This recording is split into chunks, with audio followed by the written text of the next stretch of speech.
Top dog turned Hollywood uber creep. I wanna be a superstar, superstar, superstar, superstar. Movie mogul Harvey Weinstein was the first big scalp of Me Too, the movement that calls out celebrity gropers and sexual predators.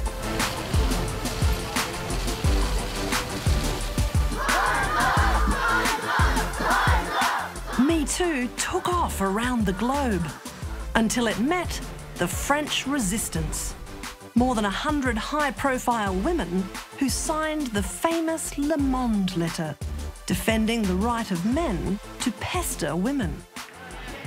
This is a country notorious for its paradoxes. The French eat a crazy amount of cheese and don't get fat. They're famous on one hand for their French feminist writers, but on the other for their old-fashioned concept of male gallantry, which makes this the country where a woman is most likely to have the door opened for her by a man. I think it has a lot to do with the notion of Frenchmen being great lovers, you know, the notion that this is a Pepe Le Pew thing. Exactly. It is love at first sight, is it not? No? Once upon a time, this horny skunk cartoon parody seemed innocent enough. But for many French women today, being hit on in the street is an all too real part of life. Will Me Too finally subdue Pepe Le Pew? I'm in Paris to find out.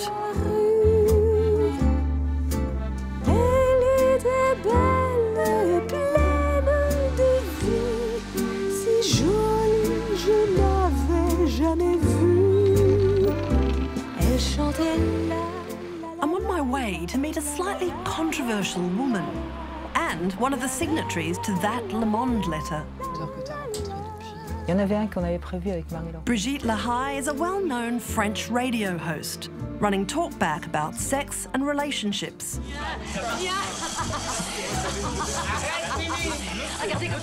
But she's most famous for her earlier career as an actress with starring roles in more than 40 French pornographic films.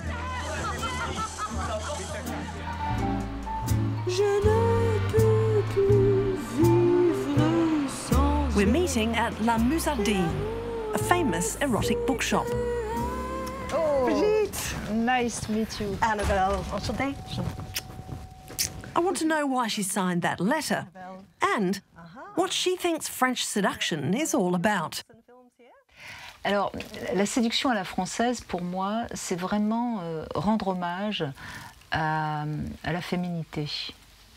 Moi, j'ai beaucoup travaillé à Londres, par exemple, et j'étais très étonnée que les hommes, les Anglais, donc, me laissent pas passer devant eux. Alors qu'en France, on peut pas. Alors peut-être moins maintenant, mais naturellement, les hommes dans une file d'attente, par exemple, pourront laisser passer une femme devant.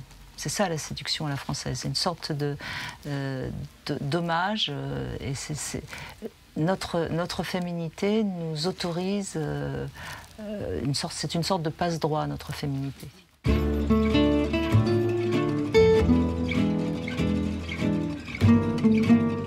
Brigitte was a teenager when she first moved to Paris. It was shortly after the 1968 revolution, which changed France forever. Back then, students and workers rioted to overthrow the conservative social order in all kinds of ways, including a new wave of sexual freedom.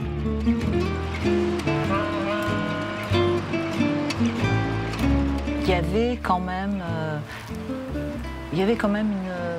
une joie de vivre et une manière de vivre qui sentait justement la liberté, quoi. On pouvait s'habiller n'importe comment dans la rue sans se faire harceler. That freedom from harassment is not something young French women talk about today. Quite the opposite.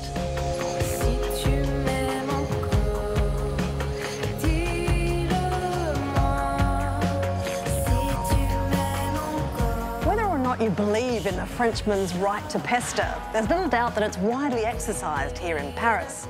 A recent government survey of female public transport users found that 100% of them reported that they'd been sexually harassed while travelling.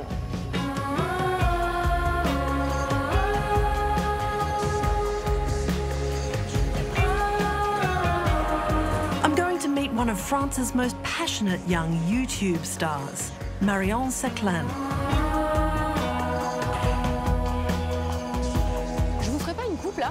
In 2016, she posted this video with a direct appeal to French men to stop hassling women in public places.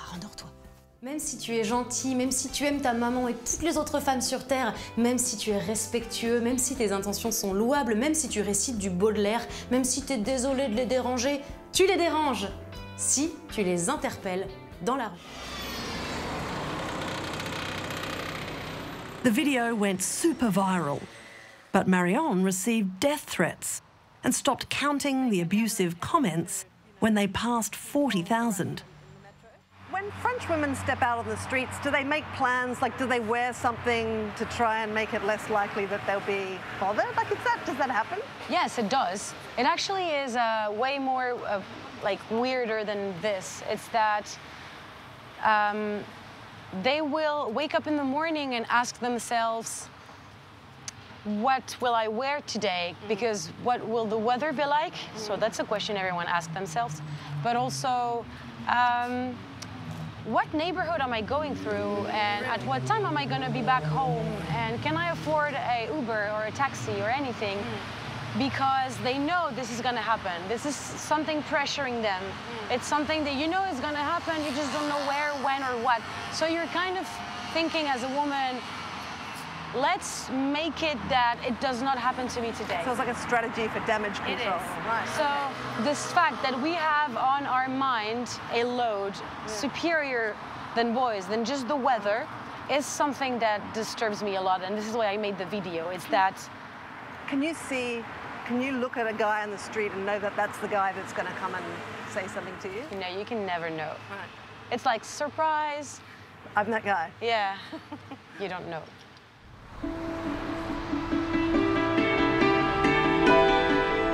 Marion's point was proven in dramatic style recently when another video went viral. This time, a Frenchman punching a young woman, a stranger, who had rejected his advances.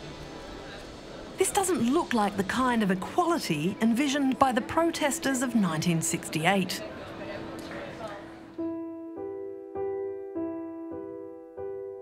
So what was actually in that notorious open letter that inflamed so much passion? The letter expressed sympathy for men who have been disciplined in the workplace when their only crime was to touch a woman's knee or steal a kiss. It complained that the Me Too movement was Puritanism in the name of a so-called greater good. And perhaps most controversially, it pledged to defend a freedom to bother as indispensable to sexual freedom.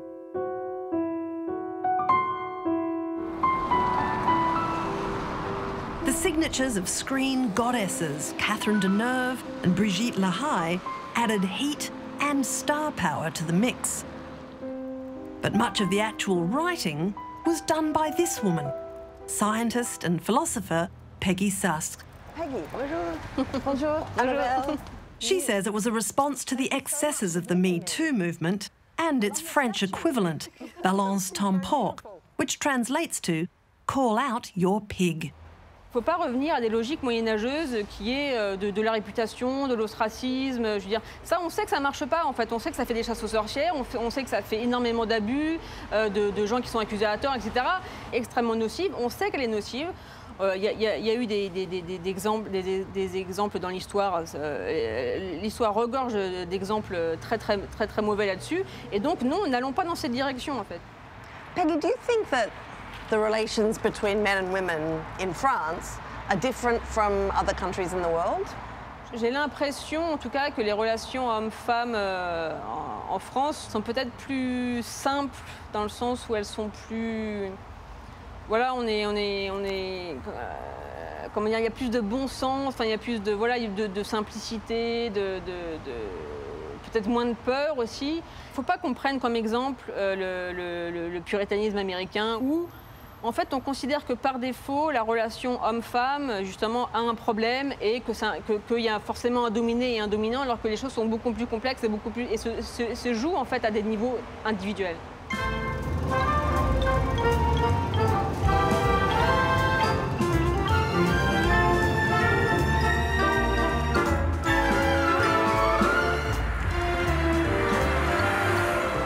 Everywhere I go here, I encounter this horror at the prospect of moral censorship. This is a country where marital infidelity among political leaders is the rule, not the exception.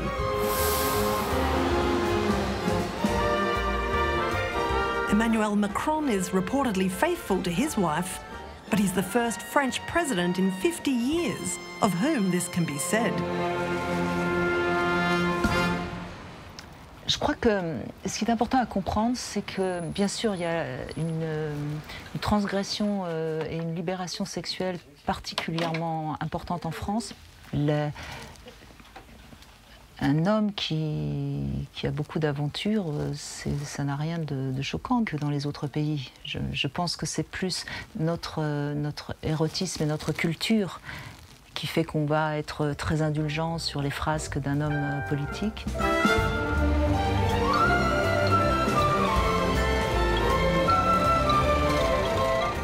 French Minister for Gender Equality, Marlene Schiappa, is unworried by the intrusion of sex into the workplace, even for politicians. Non, parce qu'on n'est pas des animaux, donc on arrive globalement à se contenir. Non, moi je ne suis pas favorable à la régulation des relations entre les gens. Je pense que la seule régulation qui doit exister, c'est le consentement. Et dans le cadre de deux adultes qui sont consentants, je pense que rien n'est interdit. After his election in 2017, President Macron declared gender equality the grande cause nationale of his government. He promised penalties for companies paying women less than men and tougher sentences for sexual offences. Plus, an on-the-spot fine of €90 for sexual harassment in public places. I think it was something that it was like a first step. The problem is that how is it gonna work? It's the same, you know, you're not allowed to pee in Paris street. Have you smelled Paris street? It smells like pee. Why? It's because every guy, now and then, where they're drunk or when they just want to pee, they pee in the streets. So you're supposed to have to pay €80 if someone finds you peeing in the streets. But there's no one to have this rule work. There's no one here to look around street corner and say, oh, what you do is forbidden. It seems that part of the mystique of la séduction française is that it's kind of all about what men are doing to women, like this idea of gallantry and opening doors and saying you have beautiful legs or something like that. My generation, I think, the boys and the girls, they don't have that thing anymore. And where they want to keep these things, where you open the door, you pay for dinner, you're being really polite, you're being like I don't know. If it was something bigger, if like in French seduction, a boy had to build a house for a woman, I'd say, sure, I'd keep it, because that would be a big privilege for me. But someone opening the door, it's not even helpful more than just 3 seconds in my day. So, yeah, but the problem... Paint my house. Yeah. Now we're talking. No, but just do something that is really helpful and that I need. But I don't need someone to open the door for me or pay for dinner for me, because I earn my own money, I have a job.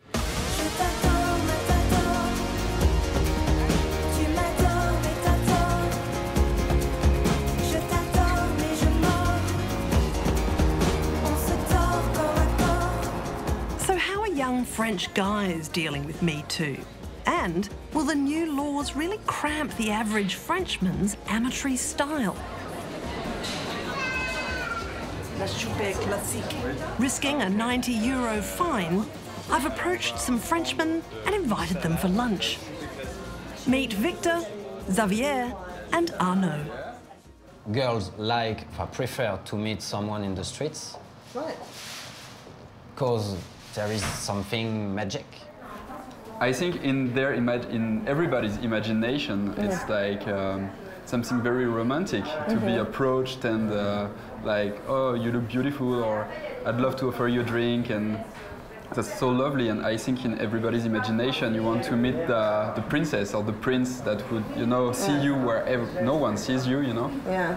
But in fact, it's more tough than that, and it's true that you can see women here in the street walking really fast just because they don't want to be, you know, approached. But do you ever think that I don't know, like that it's the person didn't want you to come up and say anything, like maybe they're just like, ah.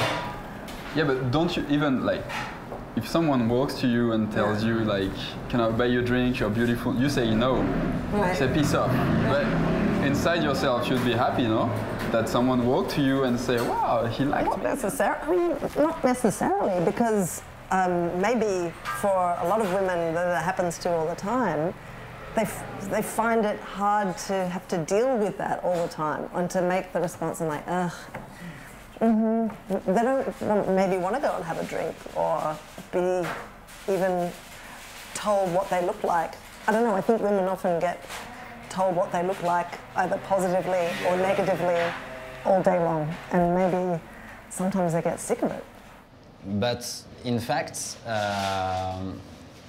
all people meet in, I think now 80% of the case, on the application. On Tinder. So Tinder is big in France. I mean, there's dating apps. Because you don't have to go out and you can stay lonely at your home and just on your phone. The thing on Tinder is that you know when you're sure that the other person that you will be talking to are free and are looking for the same kind of stuff that you are looking for. Yeah. But if you are going on the street and asking for a girl like that, I don't know the word in English, but we said se prendre un vent. It's like, just it's like to be like, you know, right? So we are afraid of having that. How often does that happen? Easier? All the time. I would say all the time. And what's your response if you get the piss off? That's all right. You just piss off. Quand je t'ai vu, tu m'as bien vu, tu ne disais rien, mais je t'aimais bien. We keep coming back to this idea of how the French want to see themselves as a country of freedom and equality, and where women and men have a special kind of arrangement. I can't tell if this is genuinely changing. Maybe I need to stop asking French people. Annette Young is an Australian-born journalist who now presents 51%, a show about women's issues on French TV. What did you notice about living in France when you first arrived? I think for me the most interesting revelation was the interaction between men and women. There was much more flirtation, open flirtation that goes on without any hesitation. So what is it that makes a guy feel in this country able to just walk up by himself to a woman who's minding her own business and start kind of asking for a phone number, and it just seems very bold? I think it has a lot to do with the notion of Frenchmen being great lovers, you know, the notion that this is a Pepe Le Pew thing. Exactly, that this is a culture that celebrates love and seduction. So I feel that you are witnessing in this country a generational shift, and also the fact that more women than ever are working. They're having to work. And so they're coming into workplaces where the culture has not changed for decades, and they're not happy. And they want that to change. They want that gender pay gap to be addressed. They want discrimination to be dealt with. And they certainly want sexual harassment to be looked at as a serious crime. So one of the other elements of the Le Monde letter is this idea that that the Me Too movement and its cognates around the world compromise sexual freedom, which is something that's very precious in this part of the world, right? I think it comes from the 1968 revolution where, and you've got to remember at that time across the world, it was free love. And the French took that up with a massive hurrah because it celebrated everything that they view about love and romance. And that is the reason I would say that there is no age of consent. That is I was so surprised to learn that about France, yeah. It is extraordinary. Is that a reaction to this sort of overthrow of bourgeois ideals that happened in 1968? Absolutely, and I think it's all part of that social revolution, challenging the norms and so on.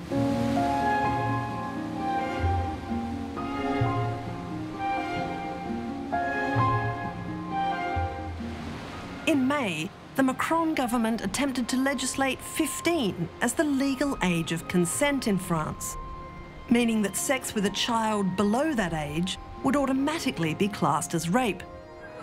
But after criticism that this would offend the presumption of innocence, the government retreated. Under the revised law, sex with a child under 15 is a crime, but not necessarily rape. There was a case last year where an 11-year-old girl was raped, but the attacker's defence was that she'd consented. She consented, and they got the lesser charge of sexual assault as opposed to rape, so therefore, you know, their penalties was going to be far lower than obviously if they'd been charged or found guilty of rape. And so women's groups have been pushing very hard for this age of consent to be changed. Macron, when he came to power, promised that he would do this, but at the very last minute, they walked back. And as you can imagine, there was a great deal of anger among many women's groups here in France, and extreme disappointment that he didn't go through. The government's retreat on the age of consent legislation was disappointing, but not a huge surprise to some. Oh, how civilised to have a little office to work from. Well, wait until you see the office. Adelaide Bon is a former actress and now an activist and writer. She's just published a novel based on her own life and a terrible experience she had at age 9. I'm very lucky. When I was a little girl, I was raped by a man who followed me in the street and raped me in my parents' building. And it took me years and years and years to understand that what happened to me in those stairs was rape, and then to understand that it wasn't me that was violent, perverted, guilty, shameful, but that all those things belonged to him. Her parents called the police and reported the crime. And 26 years after that, the cops called me and told me, well, we got a suspect and a trial is gonna take place. And this is all thanks to DNA. A further 80 charges of rape and sexual assault were made against Adelaide's attacker. But many fell outside France's 20-year statute of limitations. The Macron government has since extended it to 30 years. Adelaide believes the French don't take the crime of rape seriously enough. Most of the time, someone who's been a victim of rape will see the rape downgraded to just harassment because it's not the same court. It's a court that takes a lot less time, and so the penalties are going to be fewer. Rape is minimized in France, and most of the people think it's not such a big deal. And yeah. Okay, so what is it about France and French culture that makes people think that rape's not a big deal? In France, we are so keen on words, on seduction, on what we call galanterie, where there is something about this game around the man and the woman, where the man is leading and the woman is accepting. What I think is that when you talk about sex, you're going to use exactly the same word than when you're talking about sexual violence. It's an issue Adelaide faced as a child when describing her own attack to police. Or for example, in French, we have to say caresse, right? Caresse means a gentle touch. And so the officer said, so it's like caresse? And I said, no, we're missing words to say those things. And I really think that's part of the misunderstanding between people who've been victims and people who have not been. The spectacle of French women arguing with each other about harassment has been uniquely titillating to some. But I wonder if everyone is being heard.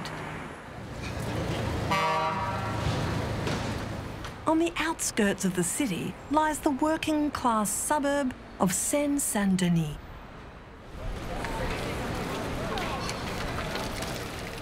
Under French laws, the government's not allowed to collect any population data about race, ethnicity, or religion. But the proportion of immigrants here is high, and so are poverty levels. Marianne, tout va bien? Gynecologist Dr. Garda Hatem has established a special clinic for women who have experienced trauma. Genital mutilation, rape, they were forced marriage. So many hard things that talking about harassment in the public space is not, it's not a topic for them. When those 100 high-profile French women wrote the letter to Le Monde denouncing the Me Too movement, what did you make of that? I thought it was quite ridiculous. I mean, we're fighting for freedom, we are fighting for empowerment, we're fighting for equity. And we can't stay with this very old, fashionated image of women. So I didn't like this letter. Do you feel like this debate is confined to a restricted group of women in French society? Of course, because so many women doesn't have the, don't feel concerned about that, by this movement. For them, it's a movement for actresses or rich women, and they're not, their life doesn't match with these women's lives, so they absolutely don't feel concerned. Our patients here, they don't feel concerned with that at all.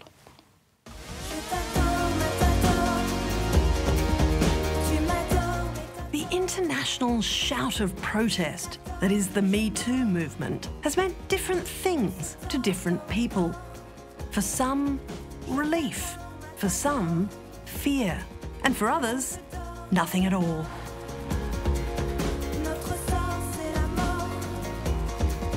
Here in France, I think it's brutally articulated some questions which once were lost in an ornate code of seduction. It's hard to imagine that they will ever be silenced again.